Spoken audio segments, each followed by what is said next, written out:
pleasure to be with all of you here, and I think this AWE is an awesome event. I'm curious, how many people here came from outside the United States to be here today? Wow. So I actually have to kind of admire the quirky sense of humor you have to come physically to an event to talk about a virtual experience. I'm with you. I came from Seattle. And I'm going to be talking about soft skills. I'll talk a little bit about technology, and I can answer questions if we have time on the technology. I want to talk about the use case and the motivation and what the interest is here. My team and I actually are doing some meetings now in virtual reality, but distributed meetings. And we're building a system that helps people develop their soft skills. We actually have a couple different kinds of scenarios I'll talk about and show you a few pieces of that today. And so you could say, as William Gibson said, the future is already here. It's just not evenly distributed. But I hope to distribute a little bit of the future with you. But I think most of you, or many of you, work in high tech. So you, like me, you already know what it's like to be living in the future, all the products that we're working on that haven't quite seen the light of day yet. And I think that's very much true in the case of soft skills. We were just in Washington, D.C. at the big training expo for all the corporate training people, ATD. A lot of people had never seen any VR at all. It was the first experience for people putting on a headset. And so definitely we're a little bit ahead of the curve, but we were seeing some early adopters who are very excited about doing these kinds of scenarios in their companies today. And just a brief thing about myself. I've worked in software R&D for several decades, about 25 years as a manager in mostly software kinds of products. And there was some point along the way, I think a combination of the people management experience and maybe having 5 kids, I don't know. I came to the realization that the most important software in the world is not in the device or in the cloud. It's here in our hearts and minds. That's the software that determines how we interpret our experience, call it software, but the way that we the regard with which we hold others, the beliefs that we have about what's going on in our world impact everything about our experience in life. And you could say we're kind of all experiencing a virtual reality because none of us directly experience the life, right? We have senses, but I have really good tracking here, but it's only that limited amount of light that's coming through my eyes that's getting translated into an experience that I'm having in my brain. So it's kind of a virtual reality. And how we think about things is super important. So that's why a couple years back I started to kind of turn my focus to soft skills, which turn out to be the #1 category of training that companies are looking for today, according to training managers and executives and trainers. I mean, by soft skills, I'm talking about a whole bunch of things, but they all kind of have to do with how we treat others, is one way of looking at it. Now, there's harder soft skills like maybe negotiation, and maybe softer soft skills like compassion and caring and empathy. But they're all about the way that we show up in the human experience and the way that we relate one to another as human beings.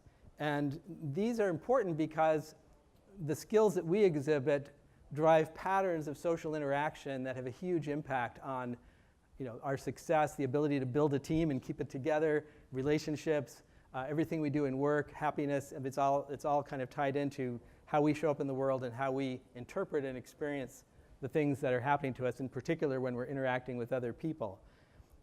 So even though there's some $300 billion that's spent every year worldwide in corporate training, there's still a huge gap in this area and a huge opportunity for VR, MR, XR, all these technologies, AR, to make an impact in delivering soft skills training at scale in a way that's never been done before. And that's kind of what got us interested in this area. The consensus is we can be taught, and these are skills that actually are amenable to training, to development experiences, and the technologies can help us. Just really quickly, I spent about 6 years in China when I was at Microsoft for my 20-something years there, starting up an incubation team for Microsoft Research Asia.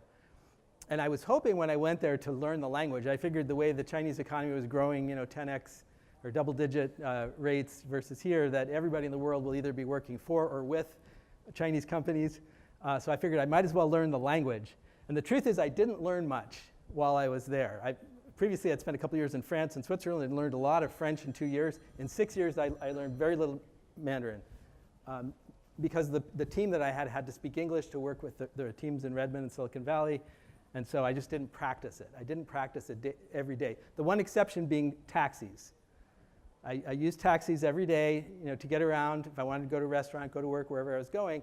And I didn't always have a little card saying, here's where you want to go. And so I had to learn how to speak, and I had the opportunity to learn how to speak. So I would say I speak taxi Chinese. If I wanted to make a left turn at the second light there, 在下一个红绿灯右转. Did that sound about right? I don't know, something like that if you speak Chinese. And that taxi driver would, zip in front of everybody, cut off all the traffic, and hang a louie at that second light. And I'm just raising this point. By the way, that white guardrail fence there, kind of separating the two directions of traffic. I understand that's because in China, like the double yellow line is kind of just more considered a suggestion. So traffic can be pretty crazy there. But I'm mentioning this just because I really see XR and AI and the application of these technologies to be in particular for the part of training that is practice, actually exhibiting the behaviors and the skills that you're trying to learn. If you do a video training, you take a multiple choice test, you're practicing filling in blanks, right? That's not what you do when you show up at work or show up in a relationship, right? You're actually saying things and interacting non-verbally and engaging with people in human ways. And with XR type experiences, VR, I'm using X as fill in the blank X, VR, MR, XR, but extended reality, all of those, you have a chance to practice the actual behaviors. And that's where I think the real opportunity is for these technologies in the years ahead and even starting now. So I'm going to talk about two different kinds of scenarios. One would be individual skills practice, and we're doing that right now with VR. And the idea is that if you've ever been to any kind of people skills training, anything like that in a company, get in a room with a trainer, they might be good or bad at what they do, but at the end of the day, you're going to fill out a survey and say you liked it or not and leave and forget most of what you learned. But while you're there, you're going to be uncomfortable because you have to practice things and try things out and make mistakes in front of your peers, maybe your managers in the room. It's kind of awkward. And so if you can practice privately in a virtual scenario and have that illusion of presence and all the reality of the experience, and then have the metrics that can go along with that, which I'll talk about, you can have an experience that really gets you beyond the classroom and beyond e-learning as it exists today, and actually exhibit the behaviors and practice the behaviors you're trying to learn. And that's what the huge difference is with VR. And then with a group of people, what you could do if you want to build effective distributed teams, and my team is distributed. We have, I'm based in Seattle. I interact with people in Bangkok and Singapore, Copenhagen, other places. And we can meet in VR, but a lot of organizations, small and large, have distributed teams. And you could do a training in VR. And people worry about the cost of the headsets. And the first time you don't have to all get on an airplane and fly someplace to do a training and pay for the hotel and the opportunity cost of being away from work and for the computer, you can buy yourself a really nice headset and high-end laptop to power that if you want, right? For the money that you save doing a virtual training. And the experience is more fun. It's more realistic. It's more engaging. And again, you get these metrics. And that's where some of the machine learning thing comes into play as well. So those are the kinds of scenarios. And so when I said X is fill in the blank, if you're doing an individual training, VR works fine for that, and it's actually ideal because you're just practicing privately. You could do a distributed team training in VR if there's only one person at each location or in each room. It gets a little weird if you start to put multiple people in a room. Why, you're doing soft skills and you want to look at the micro expressions and the facial and the nonverbal interaction, and if everybody puts on a headset when they're sitting in the same room, that's kind of weird. You're socially isolating yourselves. So you could use augmented reality or mixed reality. Of course, once you have multiple sites that have multiple people in them, you're stuck with all the problems of how do we map the different geometry of the different spaces together if they're all going to show up in an activity together. So that's a non-trivial problem. But the opportunity is there to do mixed reality scenarios where people are performing some kind of a training experience together and they feel like they're together when they're not. And talk about a little bit about the machine learning. And when people say AI, at least when I say AI, I mean machine learning. I think people usually either mean these days machine learning or science fiction, but I'm talking about machine learning. And most of the way that we learn and socialize and develop soft skills and social skills is through other human beings. Social learning is one of the most powerful ways of learning interpersonal skills. And so we learn from each other. There's social pressure, there's modeling, there's all the things that come into play there. But of course, humans can be used to train machine learning algorithms. So So that's called supervised learning. We did this back when I was at Microsoft around 2001. There was a spam filter, a machine learning junk mail filter, this little support vector machine thing, and we had all the users. We sampled a little percent of users of Hotmail and made them spam busters, and they would vote, spam, not spam, and we would use that to train the filter and then ship it out in Office Update. And that was one of the first machine learning things that I got involved with at scale. But you can also use machine learning to support human learning. So just as an example, a scenario, suppose you have trained this could be a recurrent neural network if you're into machine learning. LSTM is a way that works really nicely for this. But you could have a classifier, say, for laughter. Now, how could that be useful? So all of our scenarios are speech-driven or have speech input. So imagine in the scenario you have a human and agent as opposed to avatars in this case. So it's a predefined scenario that can branch in different directions. But you have highly realistic, immersive characters, which are represented by those smiley faces there. But you're interacting with them in a meeting.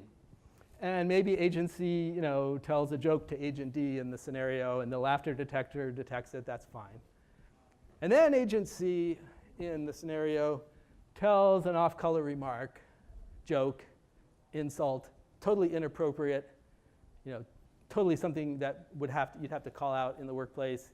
The problem is it's funny as hell, at least to human A, right? So human A reacts to that joke. She's maybe a new manager, has previously been part of the team and kind of laughed with everything, but now this person's trying to set the tone, define the culture for the organization, and she messes up. She laughs at the joke instead of intervening. So we can detect that, we can provide some feedback, and say, here's how you might intervene the next time, and how to better self-regulate the emotions and give that feedback, and human learning takes place. So it's just one example. But machine learning, in particular, being able to classify different kinds of behaviors and identify them, can be a very powerful tool in giving real-time feedback about human behavior. So the first case I'll show you is one that we did in VR. This is the one we showed in DC last week. The learner would be, in this case, a manager developing a more inclusive leadership style. It could be a manager of managers. The application would be after probably a workshop or coaching in private, or some other way of learning what the skill is about. But now you want to practice the skill. And so in this first meeting, the team has some issues. And the actors here are a little bit over the top. By the way, so we use video actors just because they're more realistic. Some people do this with more of the animated style VR. There's always the risk of the uncanny valley effect there, where people look kind of real but not quite. And at least a lot of people react negatively to that. So we tend to use video-based characters.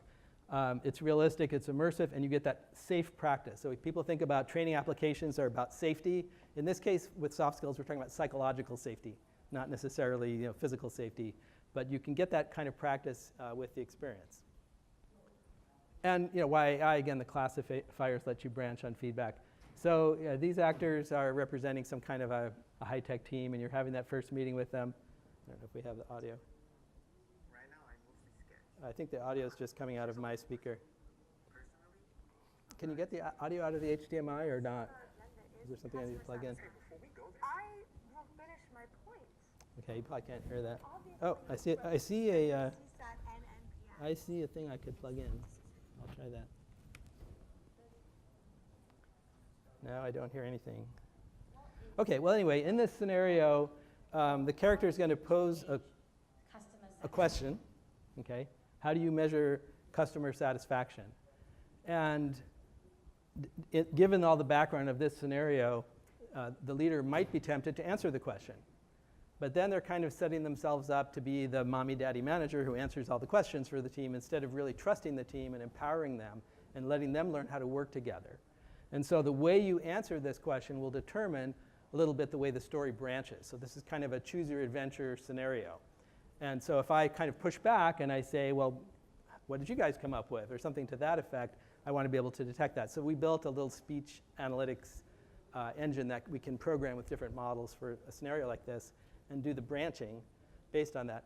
This was, by the way, of course you can't see that on a big screen. This VR experience it's kind of a semi-volumetric kind of experience. We wanted to go for as much realism as possible. So it's shot in stereo 3D, and then we place the characters in a 3D setting.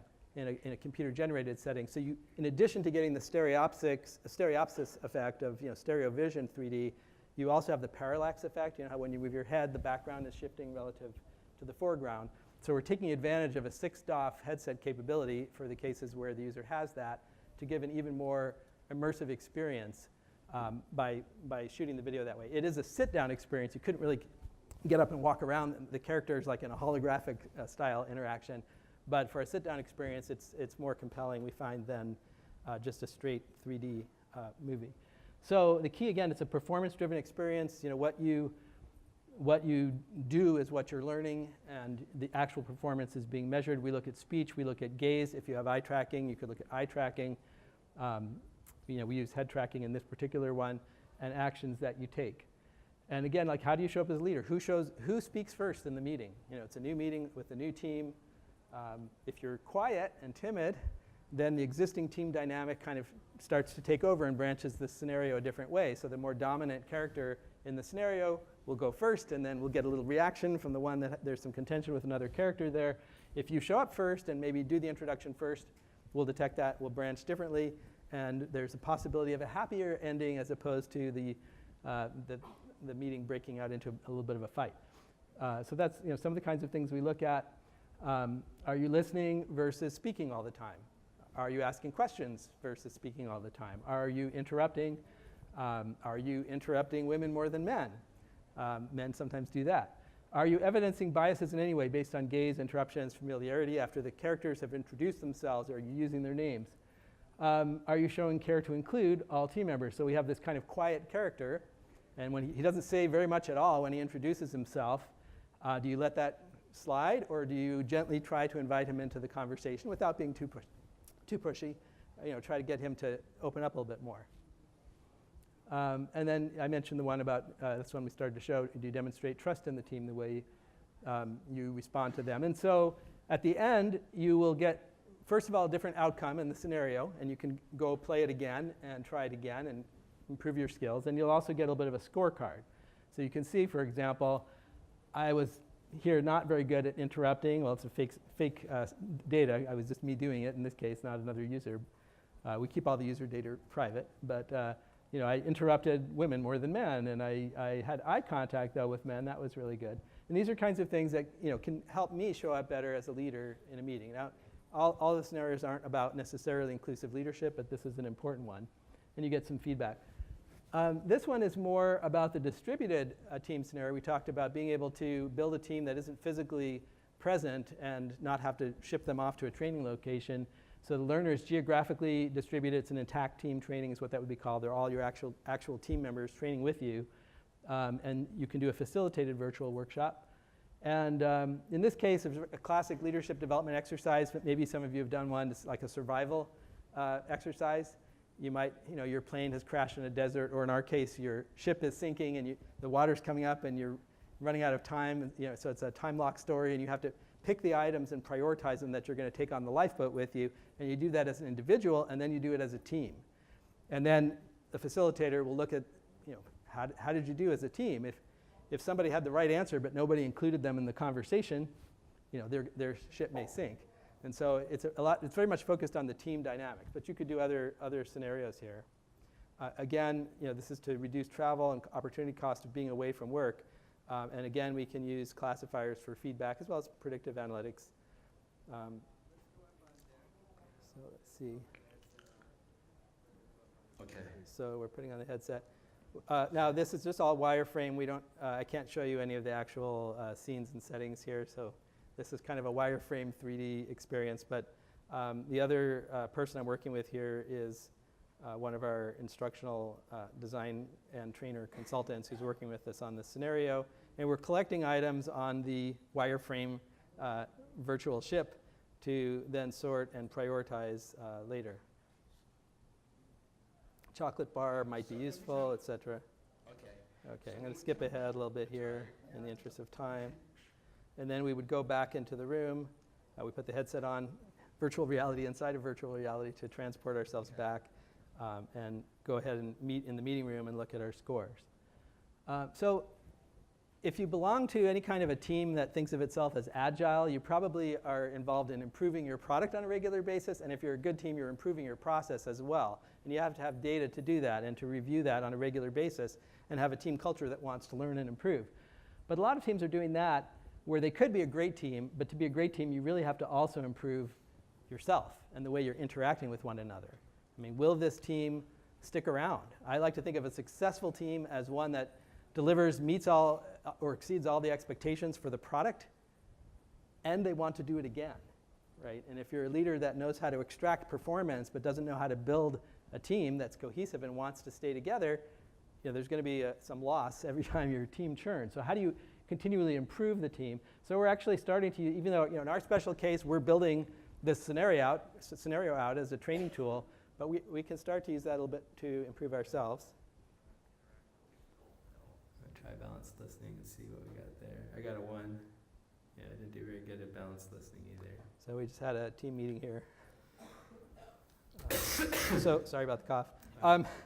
So the one thing that it's not too well illustrated here, but what you can actually see after the meeting is a network graph connecting, showing you all the participants and how much interaction you had with each other. And that can detect patterns that are known to result in high performance teams that are more innovative, that are more productive, that are more cohesive. So a lot of what humans do and have done in the past has been automated or will be automated in actually the surprisingly near future, with one exception, which is our ability of being human with one another. And human development, including soft skills, is a process. It's a process of nurturing. And it can take over a lifetime. I mean, you can't make that plant grow faster by pulling on the leaves or by pushing on the roots. Some patience is required. But technology can help us accelerate that and can help us create the conditions of learning, as it were the soil, fresh air, sunshine, fertilizer that you need to grow. And that's where the technology can help us. I would say there's some things that we probably will never fully experience in XR, VR kinds of environments. So we can't learn everything in VR. That's what reality is for. But there's a lot we can learn that way. And as we develop our soft skills, we increase our ability to do things like handle difficult conversations without damaging a relationship, or show up as an inclusive leader so that everyone on your team, no matter who they are, can feel a sense of belonging and can feel that it's safe to be vulnerable and put their best self on the table and offer their best work to the project you're working on. And so I think that the virtual and the artificial will help us to get there. In the end, the real change, of course, is up to us. Thank you.